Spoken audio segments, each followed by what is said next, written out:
Baik, Assalamualaikum warahmatullahi wabarakatuh. Saya Ira Rahmawati Darmawan dari kelompok 1. Di sini saya akan mempresentasikan tugas individu saya, asuhan keperawatan keluarga, dengan judul Asuhan Keperawatan Keluarga pada Nyonya N dengan masalah keperawatan penurunan coping keluarga di Dusun Tegarejo, wilayah kerja Puskesmas Imogiri 1. Yang pertama ada pengkajian. Nyonya N berusia 60 tahun, pekerjaan buruh, pendidikan terakhir SD, alamat di Dusun Tegarejo, RT 06. Nyonya N hidup seorang diri karena suami meninggal sejak usia pernikahan 10 tahun sebelum beliau memiliki anak. Saat ini Nyonya N hidup dengan bantuan dari keluarga yang lain atau keluarga sepupu. Kemudian Nyonya N memiliki riwayat kecelakaan di depan rumah saat akan menurunkan jerami yang dibawanya dari sawah. Dengan tidak sengaja jerami tersebut mengenai mata yang mengakibatkan mata menjadi cedera. Saat ini penglihatan Nyonya N terganggu. Mata merah dan berair, kemudian penglihatan menjadi buram. Nyonya N juga memiliki riwayat penyakit hipertensi sejak 6 bulan yang lalu. Namun, pasien mengatakan hanya minum obat dari puskesmas yang didapatkannya saat mengikuti posyandu. Namun, dalam 2 bulan terakhir ini, Nyonya N mengatakan sudah tidak lagi merasakan pusing dan tidak pernah lagi mengikuti posyandu. Saat dilakukan pengkajian didapatkan tekanan darah Nyonya N di atas normal, yaitu 170/95 mmHg. Nyonya N saat ini masih melakukan aktivitas sehari-hari seperti biasa, namun terbatas karena penglihatannya terganggu. Kaki kanan bagian dengkul pegal-pegal dan kepala terasa pusing. Untuk TTV-nya ada tekanan darah yaitu 190/95 mmHg, nadi 100 kali per menit, suhu 36 derajat Celcius, respirasi 20 kali per menit, berat badan 52 kg, tinggi badan 160 cm.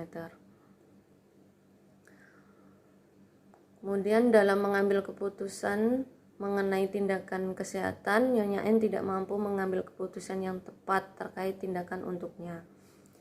Untuk poin kemampuan merawat keluarga yang sakit, yaitu kemampuan merawat anggota keluarga yang sakit cenderung kurang baik. Karena keluarga yang lain, Nyonya N terkadang tidak dapat membantu klien saat dibutuhkan. Karena terkadang keluarga yang lain itu sibuk dengan urusannya masing-masing. Namun saat benar-benar mampu, Nyonya N akan pergi sendirian untuk memeriksakan kondisinya atau memeriksakan kesehatannya. Di sisi lain, apabila ada anggota keluarga yang sakit, keluarga akan lebih sering membeli obat di warung atau apotek. Untuk pemeriksaan kesehatannya sendiri, ini yang saya cantumkan hanya yang mengalami gangguan, yaitu ada pada matanya dengan kedua matanya simetris, di sekeliling mata menggelap dan berkantung mata, konjungtiva tidak anemis, sklera kiri berwarna kekuningan, sklera kanan berwarna putih pucat. Sekeliling kornea terdapat cincin keabuan. Refleks pupil kiri terhadap cahayanya baik, namun refleks pupil kanan terhadap cahaya tidak mengecil. Pandangan mulai memburam seiringnya usia. Mata kanan sangat buram atau tidak dapat melihat saat mata kirinya ditutup. Kondisi kedua matanya bersih. Untuk palpasinya, saat dipalpasi tidak terdapat nyeri serta tidak teraba massa maupun cairan. Analisa datanya, data subjektif, yaitu Nyonya N mengatakan dirinya menderita cedera mata karena tertusuk jerami sejak 2 tahun yang lalu. Nyonya N mengeluh orang terdekat terkadang tidak ada saat dibutuhkan untuk mengantarkannya cek kesehatan atau pergi ke fasilitas-fasilitas kesehatan. Nyonya N mengatakan sudah tidak pergi ke posyandu untuk memeriksakan kesehatannya dengan dalih sedang sibuk. Keluarga dekat mengatakan terkadang memang tidak bisa mengantarkan atau ada saat dibutuhkan oleh Nyonya N. Untuk data objektifnya, klien tampak kooperatif, komunikatif, dan penuh harap. Saat dilakukan observasi, keluarga tampak agak acuh, kemudian komunikasi antar keluarga cukup kurang. Untuk tekanan darah 150/90 mmHg, nadi 90 kali per menit, suhu 36 derajat Celcius, respirasi 20 kali per menit, dengan berat badan 52 kg, tinggi badan 160 cm.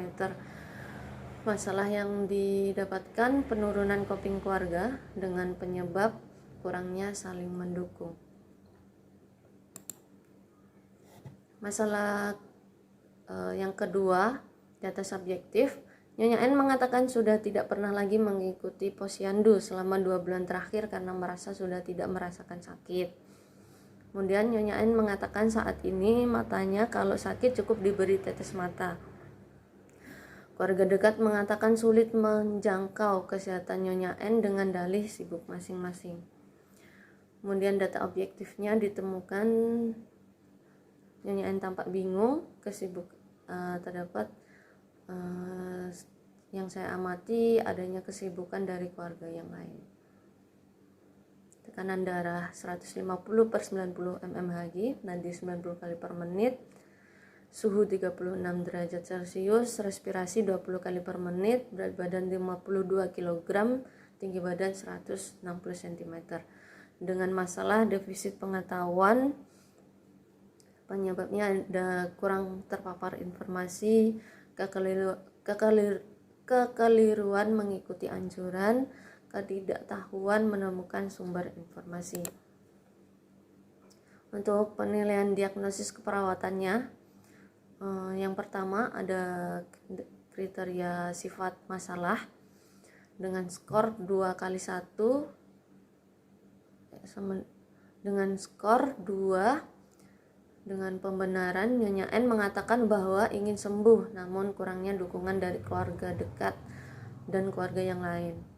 Masalah dapat diatasi dengan salah satunya yaitu memfasilitasi pemenuhan kebutuhan kesehatan berupa dukungan dari salah satu keluarga yang lain, mengikuti alur program kesehatan yang sesuai prosedur, dan cedera mata pada Nyonya N hanya diobati menggunakan obat tetes mata.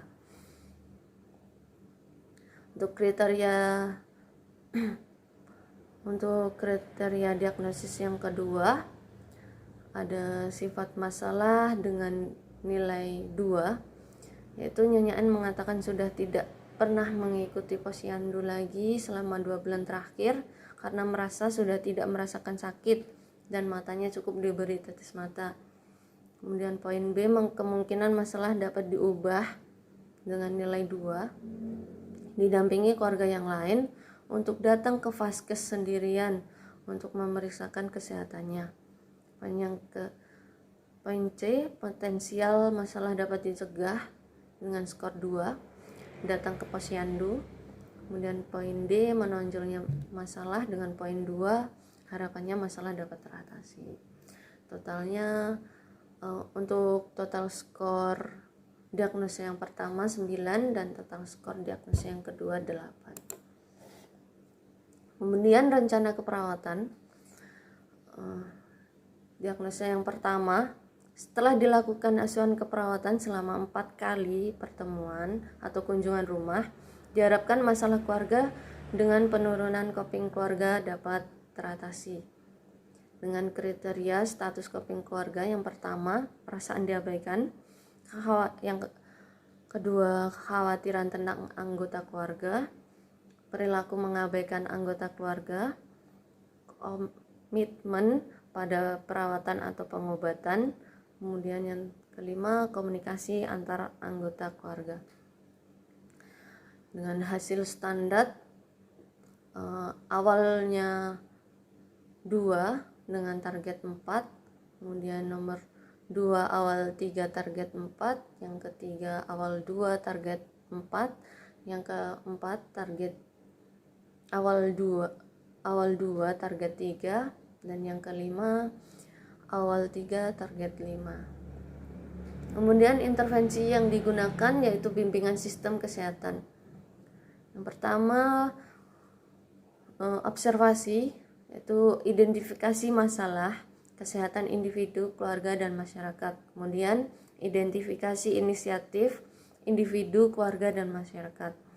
Kemudian untuk terapeutiknya ada fasilitasi pemenuhan kebutuhan kesehatan, kemudian fasilitasi pemenuhan kebutuhan kesehatan mandiri, terus libatkan kolega atau teman untuk membimbing pemenuhan kebutuhan kesehatan.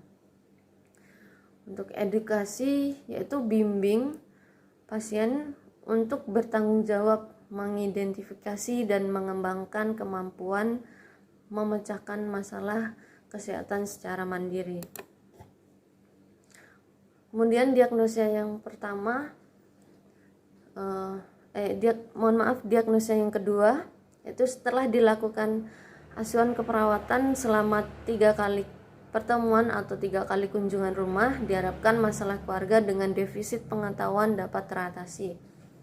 Dengan kriteria tingkat pengetahuan, yang pertama ada pertanyaan tentang masalah yang dihadapi dengan awalnya 2 target 4. Kemudian yang kedua, persepsi yang keliru terhadap masalah awal 2 target 4. Dengan intervensi yang digunakan yaitu edukasi kesehatan.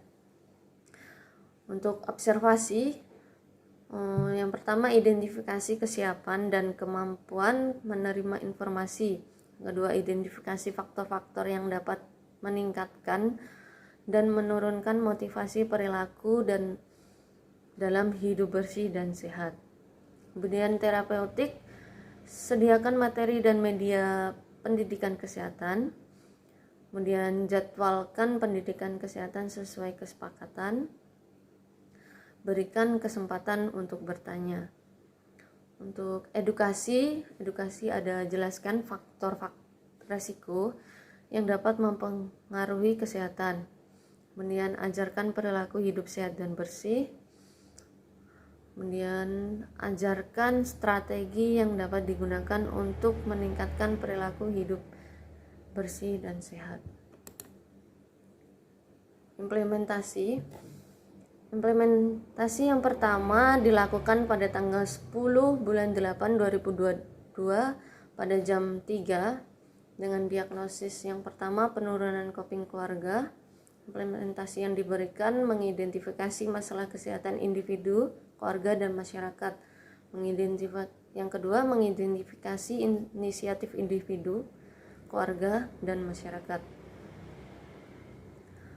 Kemudian implementasi kedua diberikan pada tanggal 10 bulan 8 2022 jam yang sama, jam 3 sore dengan diagnosis keperawatan defisit pengetahuan.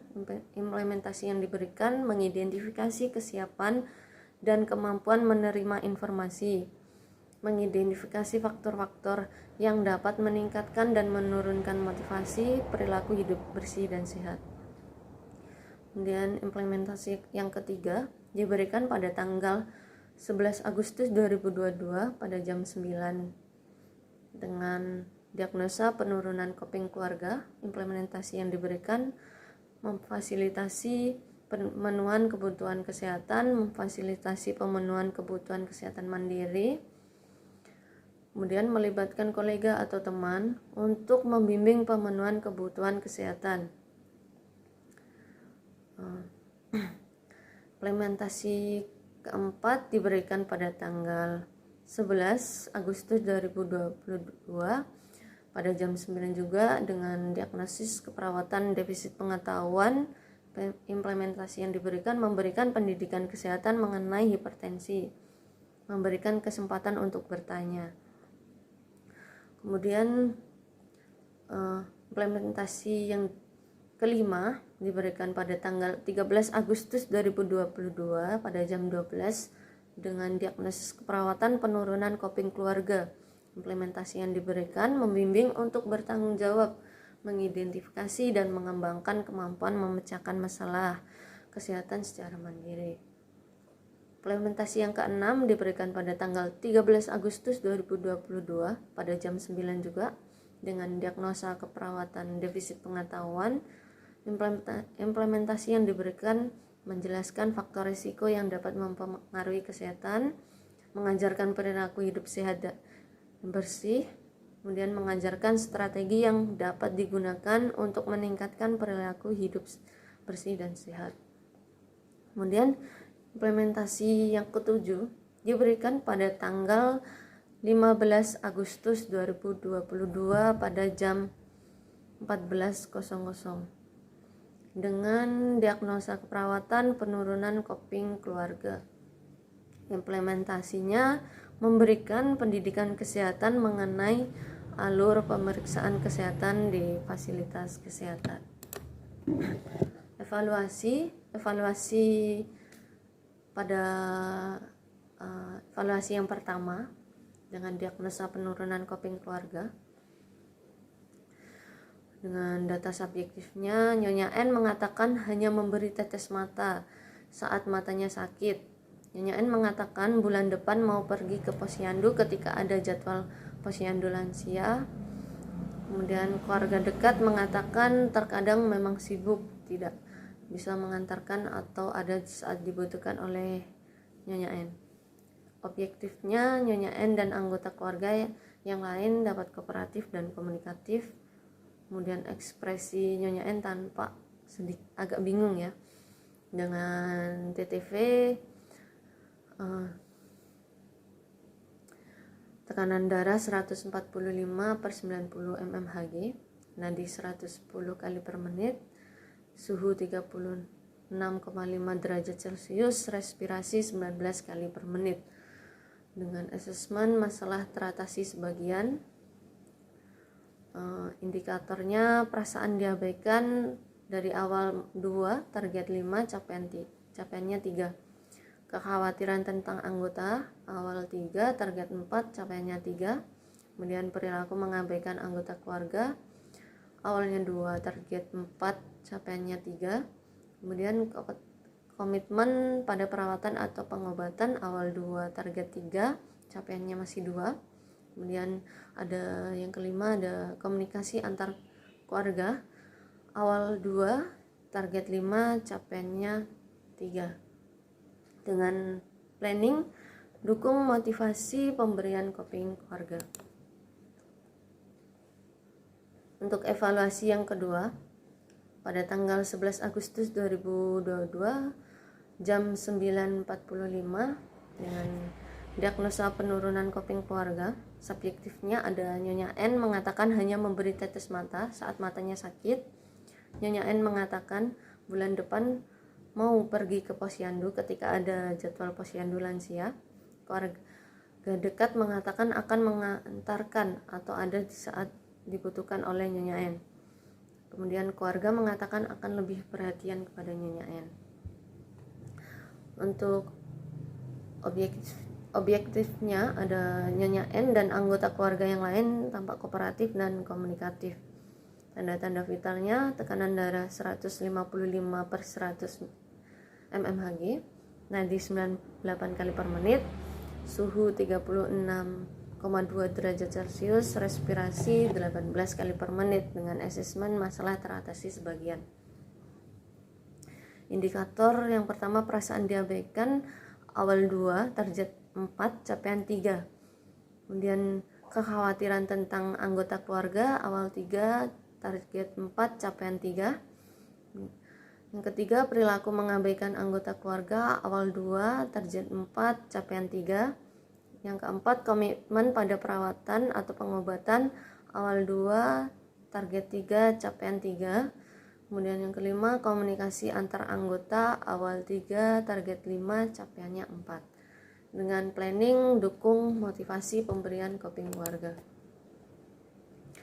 Evaluasi yang ketiga dilakukan pada tanggal 13 Agustus 2022 pada jam 12.45 dengan diagnosa penurunan coping keluarga.